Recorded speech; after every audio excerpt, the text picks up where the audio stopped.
Hey there, welcome to saas.unbound podcast. I'm your host, I'm Nadeina, head of growth at saas.group, a serial acquirer buying wonderful SaaS businesses to take them to the next level. And here I chat with inspiring founders and experts to get an inside scoop on how they made their business a success. So today with me, again, is Josh, founder of Interact, a quiz builder specifically designed for lead generation. And yeah, like I said, second time here, super happy to see you.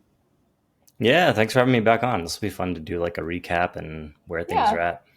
Sure. And, I just told you I was going back to our previous episode, and that was a lot of fun. And I think I told you about it in New York last month, but I remembered you were like maybe even the first ever person on the podcast to tell me we're building with AI or we're doing something with AI. And I remember it was like super clunky and it was like half manual, half baked. And, the world has changed so dramatically. So today I obviously want to talk about what you guys are doing with AI and how now it's working. But maybe before, for somebody who hasn't been listening to the that previous one, let's maybe start with your background and what Interact is as well. Yeah, for sure. So, my background, I'm a lifelong entrepreneur. I've never held a full-time job. I started my first company in 2008, which is when I was in high school. And I needed to start making money. There was no jobs where I was living because that was the financial crisis. It was really difficult. So, I was like, you know what? I'm going to go figure out how to make my own money. I did, kind of got hooked on it, where it's just like, once you realize the power of being able to scale your revenue not on an hourly basis, you never want to go back because you're just like, oof, this is rough. So, not that entrepreneurship is not rough in different ways. It's just like, it's more enjoyable to me to figure out how to build your own thing where you have potentially infinite scale versus being beholden to, am I going to get that next raise? Am I going to get that next promotion? Whatever it is. So, carried that through high school, just a variety of different businesses that I ran through college, where I met my co-founders at UCLA. And we were just kind of the perfect trio, myself, my co-founder, who's our CTO, and then our design co-founder. So it was just like the right mix of things. And that was 2011-ish. At that time, the internet was a very different place.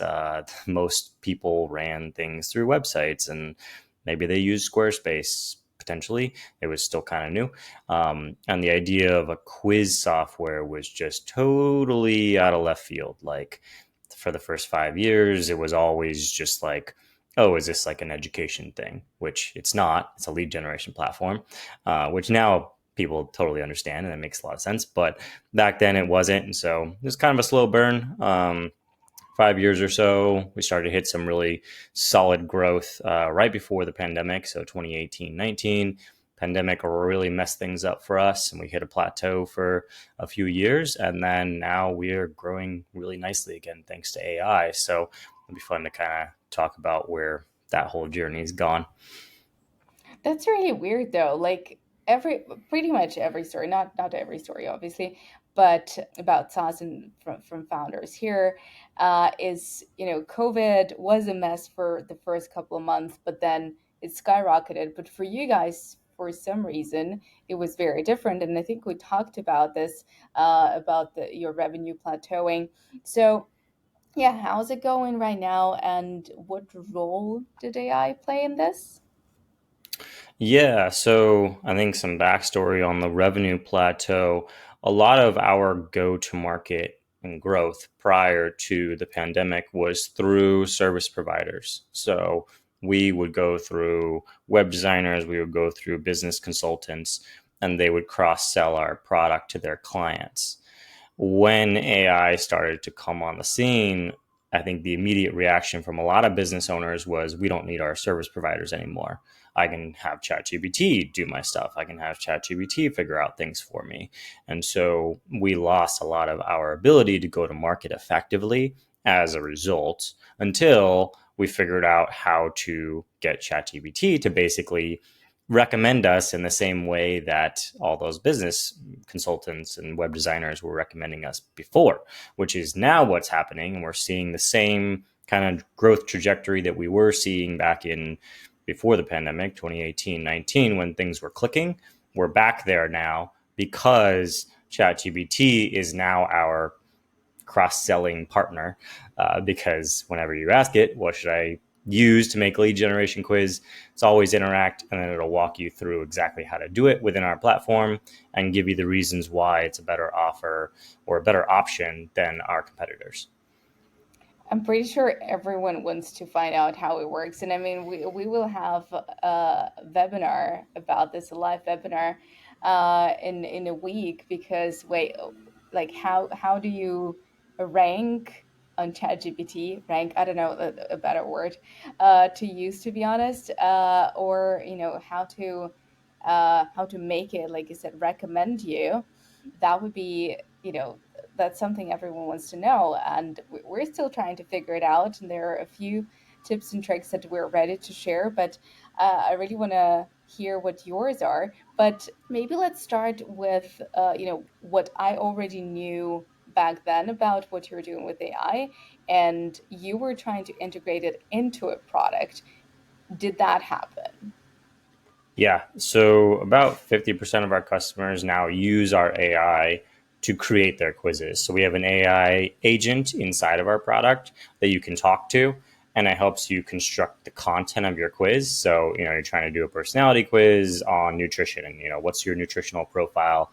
And it will talk to you. You can put it in your website. You can go back and forth and get a really nice quiz built out inside of our product, which has definitely helped with onboarding, activation, retention, all those good metrics.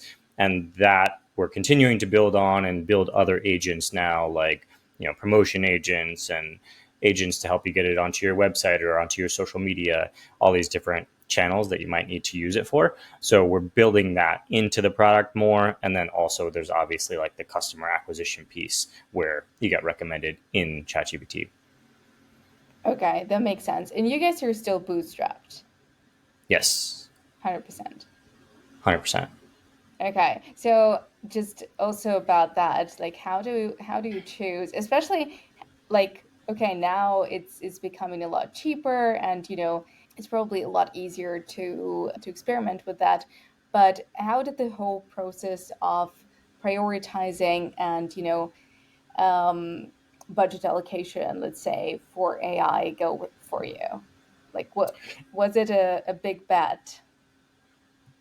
Yeah, I would say it's a fairly big bet, but it honestly just kind of fits in as like a stream of growth for us. So for us, like our key differentiator is our integrations. So our integrations for lead generation directly into HubSpot and Kit and Flowdesk and like 25 others. That's really what sets us apart in this world, because there's a lot of ways you could make a quiz, but if the data doesn't flow to your email software, it's not really that useful, because it's like, great, I got these emails. What do I do with them? And so that's actually a bigger piece of what we spend time on is our integrations database. We basically have like our own Zapier that we've built so that you don't have to use Zapier inside of our product. That's like a huge chunk of where our time and development resources go to. And then we have our platform, which is like where you build the features of the quiz, which is the second biggest thing that we build into. And then AI is third after that. So it's not like a massive shift in terms of where we allocate resources. But as we're thinking about building those other two, like the integrations engine and then the quiz features, it's always like, how does AI fit into this? Is there some sort of solution we can put in place to help people use this new feature with the AI inside the product? So it kind of fits in that way, where it's like it's this, it's the third point of the triangle, but it's definitely smaller than the other two, because a lot of it is just like molding an existing LLM to what you need it to do.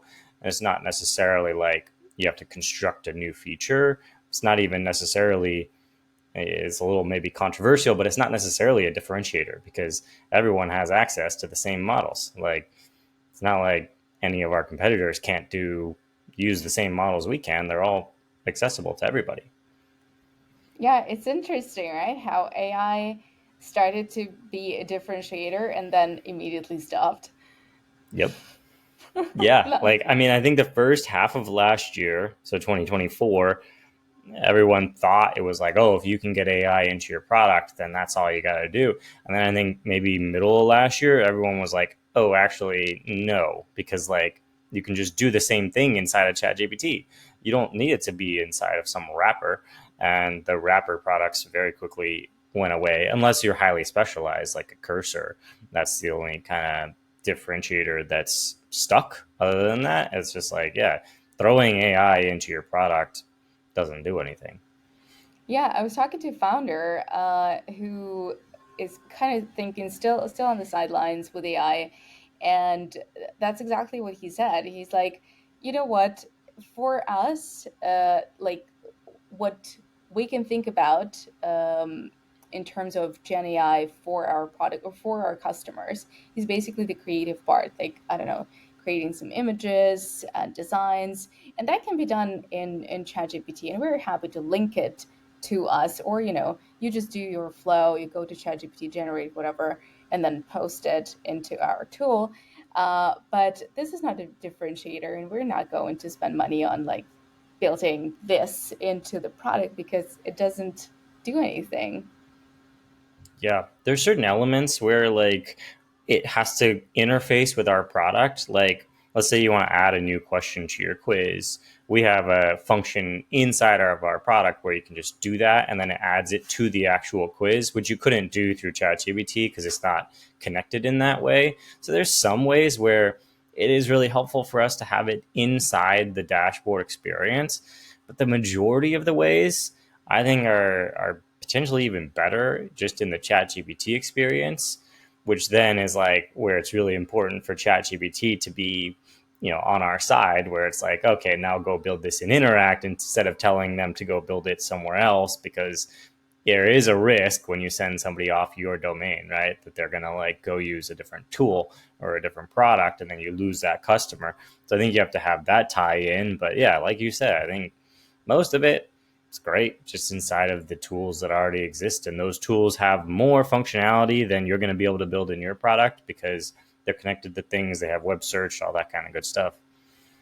Yeah, absolutely. All right, so let's get to it. I'm super excited Yeah. to learn how you guys make it work, Yeah. because obviously, yeah, we are trying to run some tests and experiments, and some of them work, some of them, let's say, fail spectacularly. Mm-hmm. But how do you make sure ChatGPT, Perplexity, and whatnot knows about you and recommends it over other tools? Yeah, so I think it comes down to where they're getting their information from. And as best the internet can tell, their information sources are the big information sources. So YouTube, Instagram, the web, so blog content that's on the web, like G2 and other reviews websites, podcasts that it can listen to, threads from Instagram, Facebook groups. I think there's like some controversy about whether or not ChatGPT is going behind walls of sorts. Maybe it is, maybe it isn't. Who knows? Reddit, although Reddit seems to be less on ChatGPT and more on some of the others. So those types of sources, and I'm sure there's many others that are not on that list. That's a long tail, but those are kind of the big ones. And so for us, it's about on every single one of those platforms having many, many people across many different industries talking about and recommending and talking about their experience using our product for lead generation. So quizzes for lead generation. If you go on any of those websites and you are an AI and you're like, okay, let me look at all the content talking about quizzes for lead generation, who's talked about the most and why, we want to make sure that that's us. And we are for now. And we're working to maintain that position. Now it's like, you got to hold the position. How do you make sure, or, let's rephrase that. I think we talked about you guys being very smart about your SEO a couple of years ago. So, did you have to somehow revise your content? Did you have to go over what you're posting? Did you have to maybe change your content strategy completely? Yeah, I think it really shifts now, and 80% of it is off platform content, meaning not on our domains. And then 20% is on our domains. And the 20% on our domains did have to all be refactored and rebuilt for AI versus for Google. So AI, as best I can tell, reads in chunks. So basically, every chunk of a post can be maximum 200 words. And that chunk of the blog post has to cover a specific topic so that when somebody asks a query on ChatGPT, it can pull that chunk in, which is kind of the back end of like how RAG works. So you want to chunk your post to basically be optimized for RAG search instead of for Google search. So we did have to go through our top 100 or so posts and rework them in that way, make them easier to read by the AI. But that's only 20% of it. The other 80% is other people talking about you. So that's where the vast majority of our focus is now, is making sure people are happy enough with our product that they want to talk about us and will talk about us if we ask nicely. And so that's actually where the majority of the work is now, is off domain. I think, with Google search, right, the advice for years and years was like, yeah, there was link building, but link building was this very transactional thing of like, okay, you give me a link, I'll give you a link. I don't even really know who you are. You just have a high domain authority. Whereas recommending swaps, nobody's gonna like write a detailed, recommendation of your product unless they actually know you. And so, or they at least like know enough about your product to be like, yes, I want to endorse this, because they're, giving you some of their clout. So it's more about that now, at least from what we're seeing. And okay, you just said if you ask nicely, how do you Mhm. make sure that your users and your customers actually go out there and recommend you guys? Yeah, so I think a lot of it is just like exceptional customer service, like way above and beyond. If No somebody AI. is no AI, definitely not AI. So the AI customer service stuff is interesting because like if we just need to surface the right help doc and somebody's just looking for instructions on how to like do an integration, great, yeah, sure. Like the AI can give that to them. They don't have to wait for us to respond.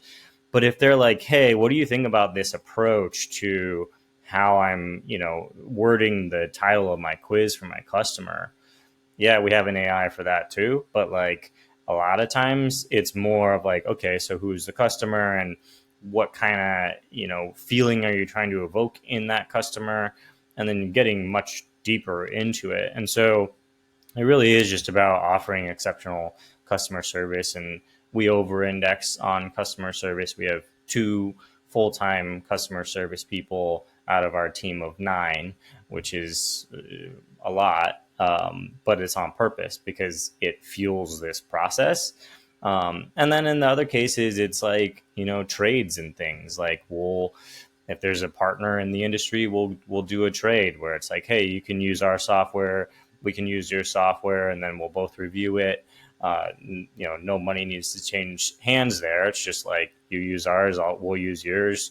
It's useful for both of us, and we'll both write reviews, and that's a good trade. Or if there's industry leaders or people who are influential in the industry, we'll do similar types of trades. So it's a lot of like back to the bartering system, I guess, which makes sense because it's like AI is a new modality and like we're kind of resetting the economy of the internet in a way. So it is a lot of like trades and relationships and, what's beneficial for both of us, and can we set this up in a way where you're getting what you want and we're getting what works for us, which is more people talking about us on all of these different channels. How do you monitor where you come up? And is there anything that you do, like once you find out, okay, we are on, I don't know, ChatGPT Perplexity in this context, or um, even on Reddit, do you act on it somehow? Not really. I mean, we just kind of monitor like we'll just ask like, hey, what were the sources that you went to recommend us in this case, right? And then usually the AI gives you some recommendations of like, oh, I looked at this and this and this and this. We're like, okay, cool, that all makes sense. Honestly, I think it's like not productizing, but like building a system out of this like review stuff so that we can put it on all the different platforms where it's like, okay, this type of customer is more likely to talk about us on Facebook. So let's make sure that in any given month, we're really making at least 5 of those customers super, super happy with our product and the results that they're getting from us. And then we'll ask them to write a review on their Facebook group or whatever it may be. And so I think it's more about like identifying who's coming into our ecosystem, where would they be likely to potentially talk about us, what do we need to offer to them to make sure that they're really happy, which oftentimes just looks like making sure they're successful with our product, which is what we want anyways. And then it's just the art of asking, I guess, because it can be a little uncomfortable to be like, hey, would you leave us a review? And so in that case, there's that psychological principle, right? Where if you give somebody a reason to leave a review, they're much more likely to. So we always just kind of lead with the real story, which is like, look, we're 9 people in an industry that has like $500 million of funding. So your reviews really help us to show up when we just kind of can't in a lot of places because we get pushed out by all the advertising. Yeah, absolutely. And I asked because AI aside, when Google said that Reddit is going to be given priority, and every marketer out there, they were like, okay, we're going there, we have to be on Reddit. And a lot of tools and services started popping up, saying that we will monitor every instance of your brand being mentioned, or we will kind of work on planting your brand there, making sure that people see it. And we found out the way that works best for us to monitor this and to be on top of it at SaaS Group. We have this pings on Slack whenever it's something regarding one of the brands, so we can jump on it and start a conversation so we don't lose this.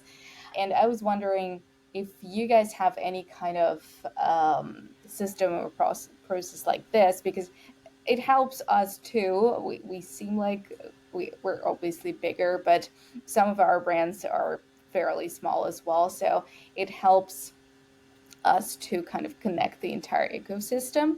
But yeah, I was wondering if you have a process like this for Reddit, or maybe even somehow magically for AI, for whatever search. Yeah, we don't in our world. It's like if somebody's at the point of talking about it publicly, they've kind of already made up their mind because usually with our product, it's like if you use it, then you've seen some results come in. And if you've seen the results come in and you're not happy with it, there's very little we can do to change your mind at that point. It's like you've already kind of made up your mind and you're like, I don't like this product, which oftentimes is because we weren't proactive in making sure that they were successful with it in the first place. So for us, it's kind of upstream of finding people at the point where they are open to coaching and feedback on how they're using our product and making sure that we are present at those points so that we can catch them before they get to the point where it's like, the lock is shut and it's like, I either love this or I hate it. There's not a whole lot we can do on the back end, which is kind of unique to our industry, I think, because of the nature of our product and the fact that it's used for marketing and it's used for trying to reach new people. And if you go through the whole process and you feel like it didn't work for you, there's very little we can do to win you back. And so for us, it's really about the upstream, and then we can predict pretty much reliably. If we do it upstream, then the downstream is all going to be positive versus trying to catch it on the downstream. Okay. I want to come back to that 20% that you said you had to redo and revise. content wise, and ask you maybe a little bit more of, like, if you could share any specifics on how you did it and how fundamentally your content that you share now is different to what it used to be optimized for Google. Yeah, it's pretty much entirely different. Like we just delete the old version and rebuild it from scratch because it's like not worth trying to translate it over. I'd say like Google, it was very much like one keyword, one blog. It was like one keyword, one page. And it's like, all right, you have a keyword. Let's make sure we address that keyword and we're answering whatever query we think somebody is coming with if they search for that. And it's got to be like concise and readable and all those types of things. Now, with the AI search, it's more like we're trying to anticipate what questions someone might ask around a particular topic. So, like, for example, you're going to use quizzes on Instagram for lead generation. So, Instagram lead generation quizzes. And we know from doing this for 12 years, the whole gambit of questions that someone might ask about Instagram lead generation quizzes. And so the blog post, yes, goes through like tutorial wise, like how to use a quiz on Instagram for lead generation. But within that story arc of like explaining it, we're also addressing all of those questions. And every time we address one of those questions, it's a rag style chunk, meaning like maximum 200 words. It addresses the question that we know people frequently ask us specifically and directly, and ideally includes a data point because ChatGPT loves the data points to be able to say, like, oh, yeah, this is backed by data. So that post in particular is around 10,000 words, but each part of it is just a 200 word chunk that answers a specific query. And then you stack up however many that is, 20 of those to be the 10,000 word post. So if you were to read it in its entirety, it makes sense. But also, if you were just to read any one of those chunks, it also makes sense. And that's totally different than like one blog post that does one thing and is like 800 words or whatever the standard was for Google. Okay, so it's more about the format, but my question, because I asked it quite a few founders, but yeah, how do you differentiate it? I mean, I think at this point I kind of understand the difference, but uh, what is the fundamental difference between, a question, because now we work with questions, and a long tail SEO optimization? Because for SEO, let's face it, we would also optimize for how do you, I don't know, sell a SaaS company, and that would be something you want people to put on Google to work with. Yeah, I think that the way I think about it and my team that actually builds the AI, the engineering team, is always talking to me about this and we collaborate because building our own AI tools, it becomes very obvious to us what you actually need to put into the source in order for the AI tool to work. So then it's like, oh, well, if that's what the AI is reading, then that's what we should put into our content. And that's how we think about it. And when we're building sources for our AI tools, which is what we've carried over into building content for our blog and for our website, it's really about anticipating all the questions that might get asked and then having each one answered very succinctly. It's more like just a direct answer. Like if I'm talking to one of our ideal customers, they ask me this question, what am I going to say? And what I'm going to say, I'm not going to sugarcoat it. I'm not going to give a story. I'm just going to be like, yeah, well, here's what we've seen. Here's why it works from a psychological perspective. And maybe I'll give an example of like, for example, like someone else in your industry did it and here's what happened. And that's genuinely just how I think about it because then if somebody's on ChatGPT, our ideal customer is on ChatGPT and they're asking those same questions, I want ChatGPT to be able to recall from our content, like, well, here's an exact answer to that question. And then for that user to give it a thumbs up on ChatGPT and be like, yeah, that's exactly what I was looking for. It's conversational in the sense of putting myself visually in a place where it's like, what is an actual conversation that I've had on this topic?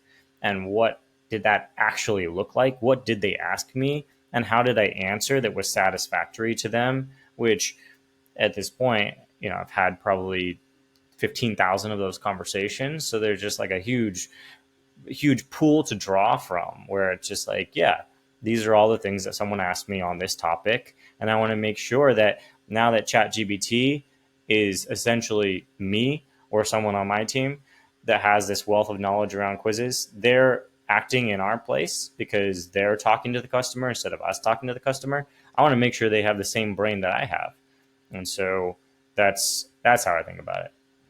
Yeah, that's actually exactly what I meant. But yeah, it's basically like providing value and not saying, if we're optimizing for how to acquire a company, or how to sell your SaaS company, it doesn't mean that, I'm going to go over and over and over the same um, keywords, but that I'm going to actually answer precisely what you're asking me about.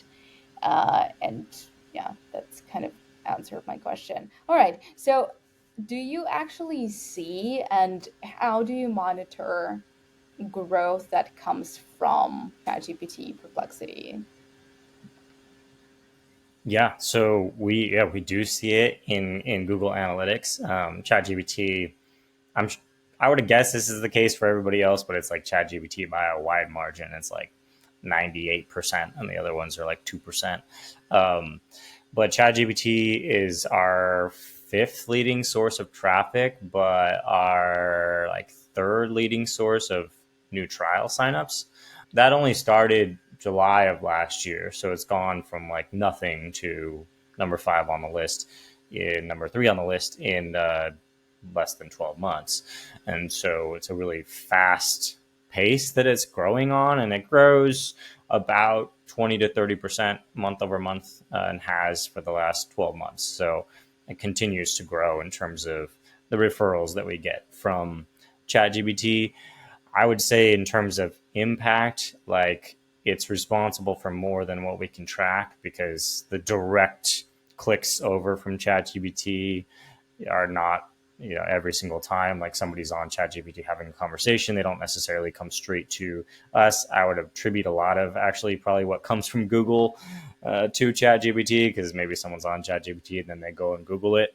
So I would say it's responsible for a good chunk of our renewed growth. I don't know exactly how much more, but it is, I would say, the main driver of renewed growth in our business in the last, this year specifically, the most, but certainly in the last 12 months. That's pretty awesome. Very, very impressive. All right. So, what's next? What do you guys think? What else you want to see from AI, or what else you want to implement AI wise into Interact? Like, what's your plan?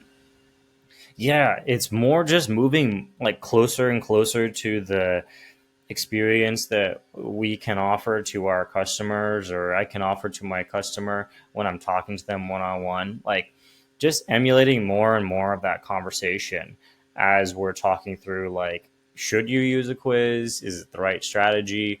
How would you implement it?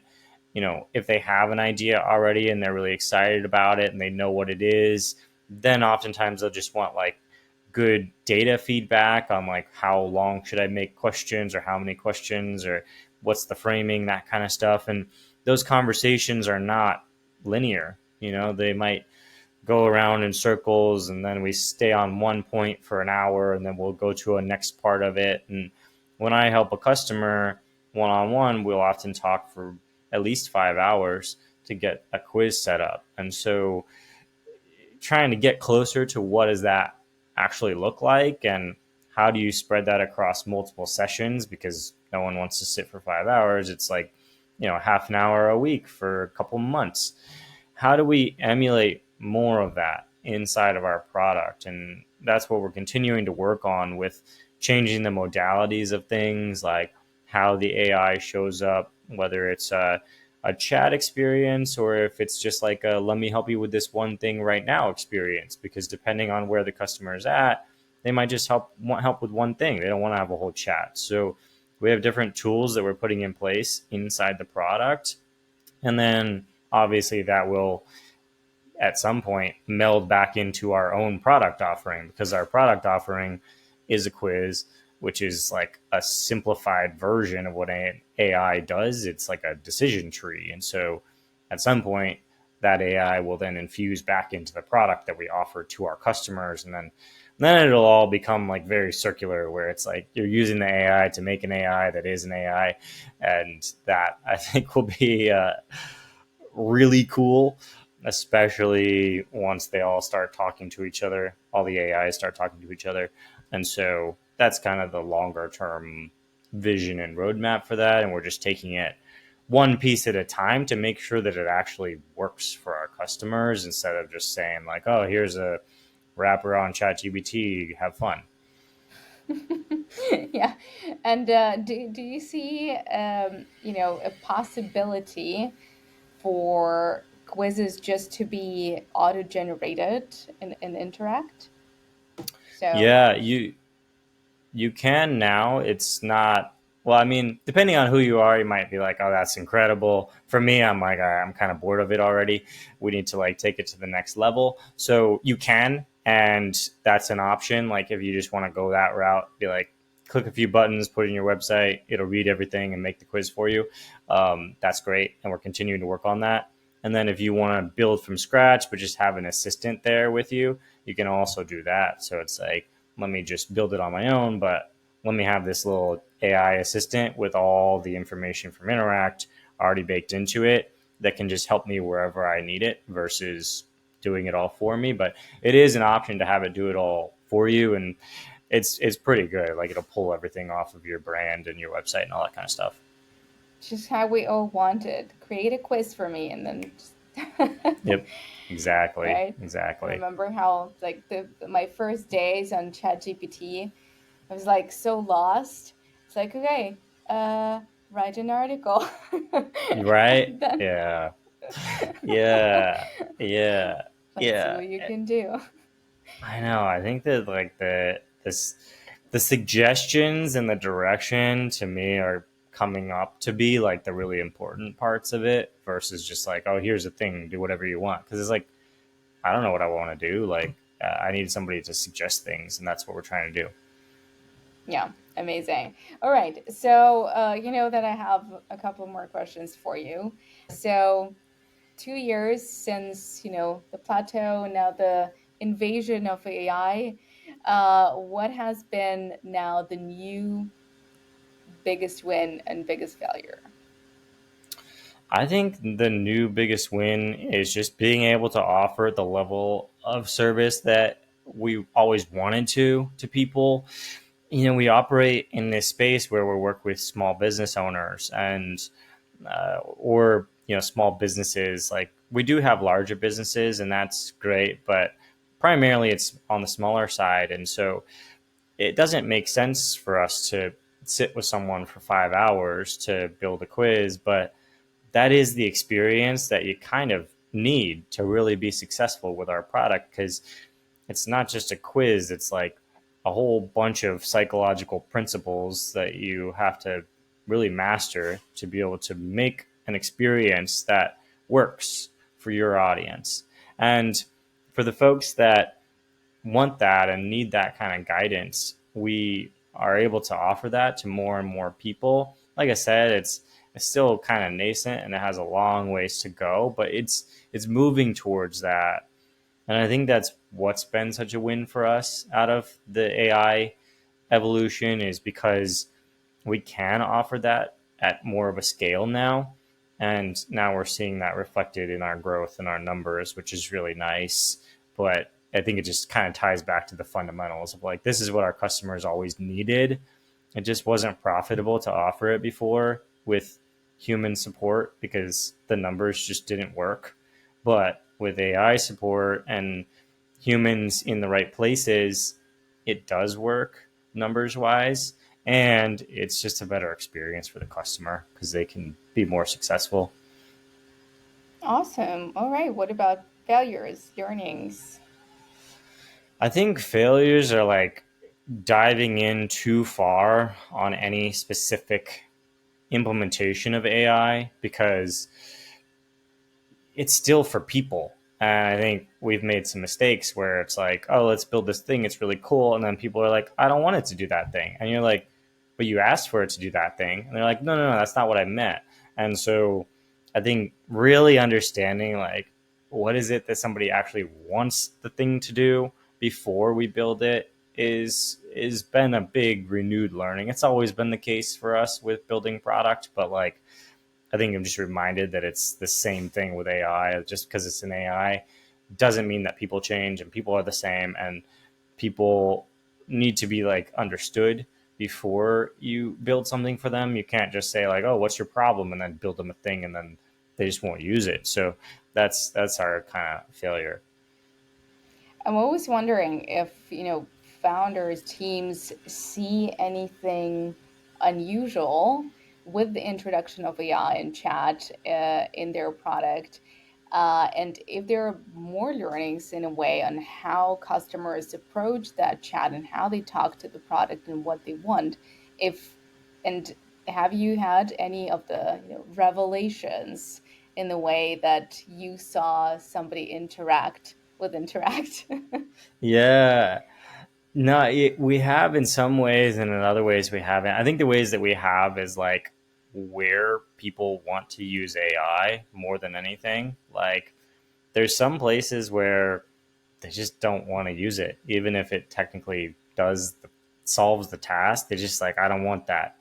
It doesn't feel right. And other places are like, yeah, sure, great, have it do the thing for me. And so that's what's been the interesting learning is like where are people okay with an AI doing work for them and where are they not? And I don't know. I think it's probably like entirely psychological. Like, why are you okay with it doing one task and not another task? I don't know. But it seems to be a bit of a herd mentality in that way where generally people agree, like, yeah, I'm totally fine with it writing the headline, but not with it writing the question, which is not exactly how it actually works for us. But like, for example, it's just like it's funny. It's like some things are okay and some are totally off limits, and you're just like, okay, and you just have to accept it and figure out how to build that. But that's been really interesting to watch from like you know a, I don't know, just a observation perspective. You're just like, all right. Yeah, that's fascinating. All right, I think I'll continue asking that because I'm just so curious, like how even when I talk to like some of my friends, how they use AI for what, and it's just so different. It's crazy, and like there are like infinite use cases, and I'm sure like the folks who invented ChatGPT, they weren't ready for Yeah, because for what everyone is it's used so for. different. Like, yeah, even like amongst the friend group, it's like everyone approaches problems differently, everyone approaches conversation differently, and then it all plays out on the internet. Yeah, yeah. Do you say please to ChatGPT? How to ChatGPT? Sometimes it just depends. Like, a lot of times it'll just be like a coworker, right? So it's like, how would you ask this question to a coworker? Because I mean, I think that's probably you know, someone who is much older and wiser than me in my life explained AI back to me, even though they don't use it. And they were like, oh, yeah, it's like now instead of hiring 10 people, you hire 2 people and 8 AIs. And I was like, yeah, that's pretty much it. And so it's like, well, how would you treat the 8 new hires if you actually hired them? I'm like, okay, that's probably how you do it. And I was like, it's actually very wise. So I think it's really smart. Somebody is probably coaching on AI ethics, like how to. Mm-hmm. Yep, I'm sure. how, how to talk to AI so it doesn't invade your Yeah, your exactly. It's home. keeping tabs. It's keeping tabs for sure. All right. So the last question, if you remember, is always about hack. So anything, can be again AI, can be growth, can be hiring, anything that works for you and you think other founders would appreciate. Yeah, I think this is not from me, but I learned this from Hannah, who runs a company called Salary Transparent Street, which has gotten really big, at least in the US. She was like, whenever I'm feeling like just a slump, I go out and I talk to a customer. I talk to like the people that actually benefit from the work that I'm doing, and I was like, it's not necessarily a hack, but it kind of is because like it's so easy to get caught up in like, oh, should we build this feature, that feature, but like, and you just go and you talk to somebody that's really enjoying using your product or your service, and it just kind of does a reset. So I try to do that every day at least, just to stay like grounded and on track of like, okay, yeah, that's why we're doing this. We're not doing this because we're trying to do the next crazy AI thing. We're doing this because there's people who benefit from using this product, and I found that really helpful. That's great. Yeah, not really a hack, but a very cool thing, I think, to keep focused and also in a way maybe just be happy about what you're doing. Yeah, that's very true. Because otherwise, it's like the people who what is it? You're 10 times more likely to write in if you have a bad experience than a good one. So Mm, like you're going to be biased towards the people who have bad experiences unless you're connecting with the people who are happy on a more regular basis. absolutely. All right, that's a great one. Thank you. And thanks for, for the story, for the update. It's always great to see you here. Was super happy to finally meet in person. So yeah, let's do it again in 1 year maybe, because AI is too fast to to keep up. Right? That sounds great. All right, thank you, Josh, Thank you. and take care.